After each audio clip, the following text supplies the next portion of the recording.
So next for me then was to make the seat backs for the passenger and pilot. Now what I had elected to do, which is a little bit different than most, obviously the plywood for the seat back gets epoxied to these uprights that are angled. And I think the angle is about 5 degrees or so for these, 7 degrees, something like that. And what I had elected to do was to make this seat back out of one solid piece of plywood.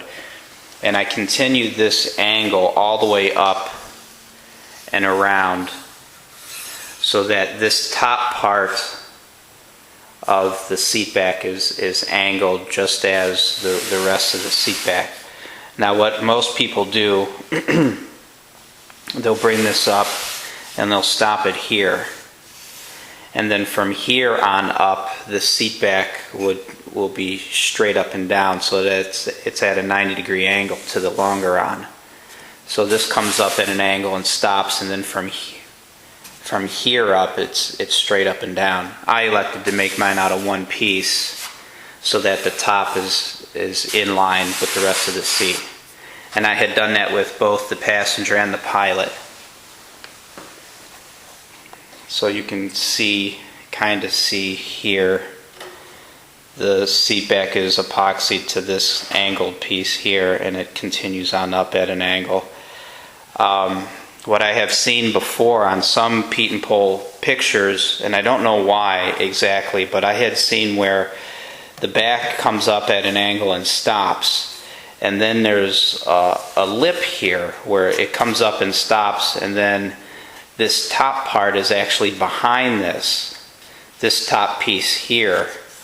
Instead of being here, is like back here, and then it comes straight up. And I'm not really clear on why that is, but again, making this all out of one piece, it maintains this angle all the way up, and to me it's nice and clean, and it gives you a little bit, yeah, I mean, it's probably not even worth mentioning, but it does open up the cockpit a little bit since this is angled back. And let's see, I then decided why not do that with the instrument panel for both the passenger and the pilot. So the instrument panel is that same angle, and like I said, going off of memory right now, I don't remember what it is, but I believe this angle here is like 5 degrees or 7 degrees, something like that. And I used that exact same angle to angle back the instrument panel for both the pilot and the passenger. And I'll include some still photographs because I don't think this camera is going to pick it up. I had made, I don't think it's going to see it.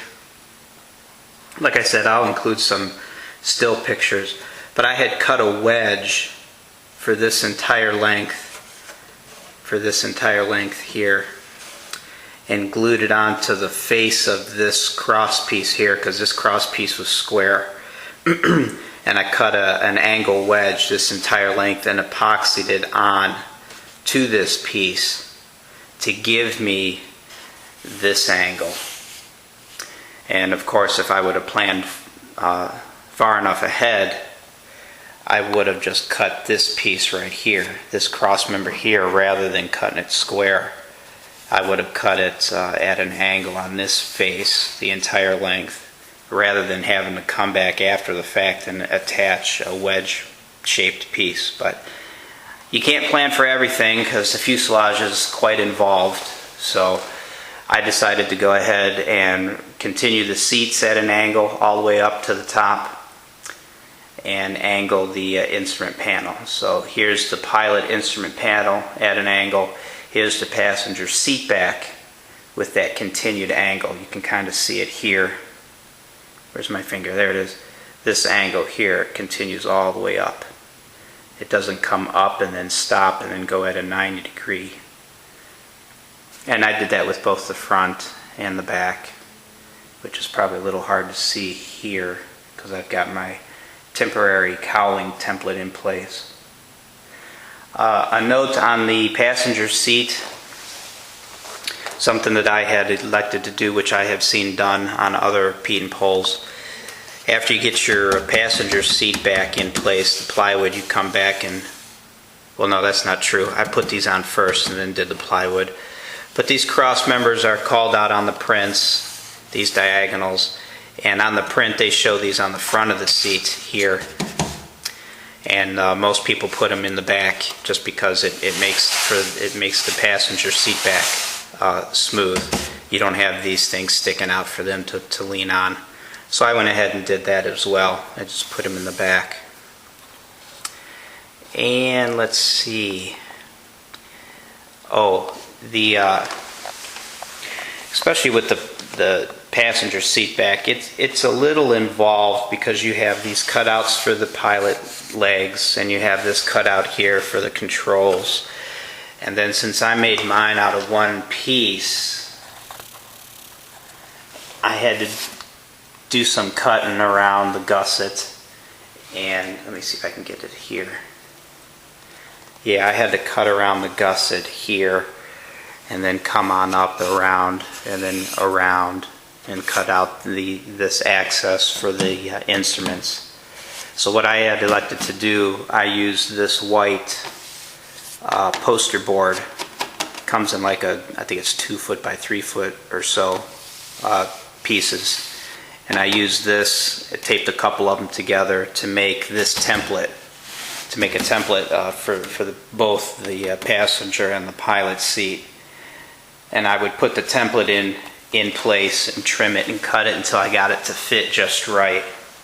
And then I went ahead and traced that template onto the plywood and then cut out the plywood. And I've got some still pictures of those templates which I'll include here as well. Here is a shot of that wedge piece that I had talked about putting along the face of the front edge of the instrument shelves. This is the wedge that I used. It's cut at the same angle that the seat back angle is, and I believe I measured that seat back angle at, I don't know, I think it was 7 degrees or something like that. But this wedge piece is cut at that exact same angle, and then, as I explained in the video clip, it's just glued along the length of the face of the cross member on the fuselage that the instrument panel ultimately gets epoxied to. So that was my fix to get that angle. Like I said in the video clip, if I thought about it far enough ahead of time, I would have just cut that entire cross member piece with the angle. But I didn't, so I had to fit in this little fix, so to speak, to get it to work the way that I wanted it to. Up next are a few pictures showing how I did my seat back cross bracing for the passenger seat. Now on the plans, as I mentioned in the clip, this cross bracing is usually on top of the seat back, but myself, like others, made mine to go behind the seat back. This is the top left corner of the cross bracing for the passenger seat back, and I just wanted to show how I angled cut it. I angle cutted the end, I don't even know if that's right, but anyway, I angle cut the end so that it would fit up underneath the cross bracing of the fuselage as well as rest against the gusset. Now another thing in this picture, and I've got another picture coming up that shows it better, I C-clamped a board across the width of the fuselage, both on the top and the bottom, coming off of the upright that the seat back itself rests against. So you have the upright on the fuselage sides that the seat rests against, and the cross bracing for the seat back has to be on the same plane as those uprights. So to make sure that everything was on the same plane, I C-clamped this board that you see here, one on the top, one toward the bottom, and I brought that cross bracing up to it. That way the face of the cross bracing will be on the same plane as the face of the uprights on the fuselage sides that the seat has to attach to. And the other thing, using this board that's C-clamped on both the top and the bottom coming off of the fuselage uprights, that also makes those cross braces recline at the exact same angle as those fuselage side uprights. So putting these boards in place just aligns everything for the cross members so that everything lays on the same plane and is at that same reclined position. This picture here, you'll see the pencil mark. This is the bottom of the cross bracing. The pencil mark is on the ash piece that helps support the landing gear and the wing struts. The pencil mark is my centerline mark that was used initially when the fuselage was built to help maintain squareness, and it also, I used it as a reference for where these cross members were to come down and meet at the bottom, so they would be centered. And then the tube that you see is just a mocked up reference for my control tube, just to check for clearances. And then above the tube, that heavy piece of wood again is the C-clamped board along the bottom to maintain the cross member facing, so to speak, so it would be on the same plane and recline at the same angle as the uprights on the fuselage sides. Here are the two seat back templates made from the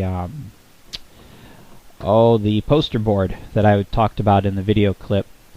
Let's see, the smaller one on the left, that template is for the pilot seat back, and you'll notice the bottom is curved. The top of that curve ends up being flush with the bottom cross member that it attaches to, and then it curves down on the ends to meet with the longeron, and it also gives clearance for my push-pull tube system that I'll be using instead of the cables, and that will be discussed in a later video. And then the template on the right is obviously the front seat back template. Here is a picture of the pilot seat back in place. I'm just checking it for fit, and let's see, what else can you learn from this picture. On the left there is a tube to simulate the actual torque tube that will be used, and in the very foreground you can see a stack of shims, and I just temporarily lay this tube in place using the shims to represent where the pilot and co-pilot torque tube will be, and make sure that these templates clear the tube. And then here is a little bit of a different angle of the same template, and you'll also notice behind it I have my shelf temporarily in place. I don't think that's epoxied in yet, it's just laying up there, but that's my storage area that I had talked about a little bit earlier. From the back of the pilot seat back to what I call the first bulkhead, it's that first domed bulkhead that the turtle deck stringer sits on. This shelf goes from the back of the pilot seat back to that bulkhead. Now that the templates have been made and they've been fitted, and you've got them to fit the way that you want them to fit, go ahead and trace out the pattern onto the plywood. Now what I elected to do with my plywood is to cut it with a utility knife. The utility knife gives you a nice clean cut. The plywood is relatively thin, so it's fairly easy to do. And if you're going to cut access panels into the seat backs, the utility knife is excellent for that. It maintains some nice tight clearances, and everything is nice and clean. What I'm showing here in this picture, underneath the seat back I've got a piece of plywood so I don't cut into my table, and then I use another piece of plywood as a straight edge and clamp it all together, and then I just run my utility knife down that straight edge to make all of my straight line cuts. It's very simple. Again, put something underneath it so that you're not cutting up your bench top or your countertop, whatever you have, when you finally do go through the plywood itself. And then use something really thin. You can see that I'm using a piece of 16th inch plywood to run the utility knife down as a straight edge. You want something thin. If you have something thick like a regular board, the body of the knife itself will get in the way against the board, and you want just the blade up against the straight edge and not the body of the knife. So use something thin for your straight edge. And this picture here is the pilot seat back, somewhat finished. You can see the cutout in the middle for access to cables and whatnot, and the various little notches and curves and stuff. And the utility knife cuts all of this extremely well. And then this picture here is just a little corner detail. I chose to relieve the corners a little bit on my cutouts, and I just did that with a little rat tail file to give it a little radius there. Probably not necessary, just a little detail that I like to do. So that's the basics for that. You get your templates laid out, trace them out, and get to cutting. And then obviously when you're done with all of your cutting, you go ahead and trial fit the actual plywood piece in place, and if you're happy with it, then there's no reason why you can't go ahead and epoxy it in. Now you'll see in this picture the shelf yet again that I had talked about for my storage compartment. The back end of the shelf is where the first turtle deck stringer support will be. I consider that a bulkhead, but you can see where the shelf ends, and it's right there where it stops going aft that that bulkhead will be for the turtle deck stringers, but that's coming up a little bit later on in this same video. So again, you just get your templates made. Once you're happy with it, then you cut out your actual plywood pieces, and then you go ahead and epoxy them in place and move on to other things. Hey everybody, just wanted to say real quick again, thanks for checking out my YouTube videos, and just a couple of real quick tidbits before you leave. If you'd be so kind as to check out my GoFundMe page, the link is down in the description of these videos. For those of you who find it in your heart to donate for this new cause of mine, I've got another project going on, and there's some really cool things I'd like to do with this aircraft, and again, that's all explained in my GoFundMe. But if you find moved enough to go do that and donate, I've got this horizontal stabilizer skin, and donors will get their name put on this skin, and ultimately when this gets filled and the aircraft gets finished, this is going to be hung up on the wall of honor in my hangar. Just a little bit of recognition for those donors who helped make the project a reality. Another thing too is, I'm sure you've noticed that even this video that I'm making right now is of the same or worse quality than the video that you just watched, and that's because, believe it or not, this camera is the exact same camera that I filmed the original hint videos with. So I just wanted to point that out. I'm not really sure why, but I know the video quality lacks, but hopefully the information within is worth something. And the other thing that I wanted to mention real quick is, again, these are little snippets from my hint video DVDs, so a lot of these individual clips just kind of come to an abrupt end. That's just the way it is when I'm trying to rip these DVDs apart and re-edit them into small little segments, and they just kind of end weird at times. But that's it. That's all I wanted to say. And again, thanks, and I hope you'll come back, check out my channel, and see if there are any new videos and updates. All right, I'll talk to you then. See you.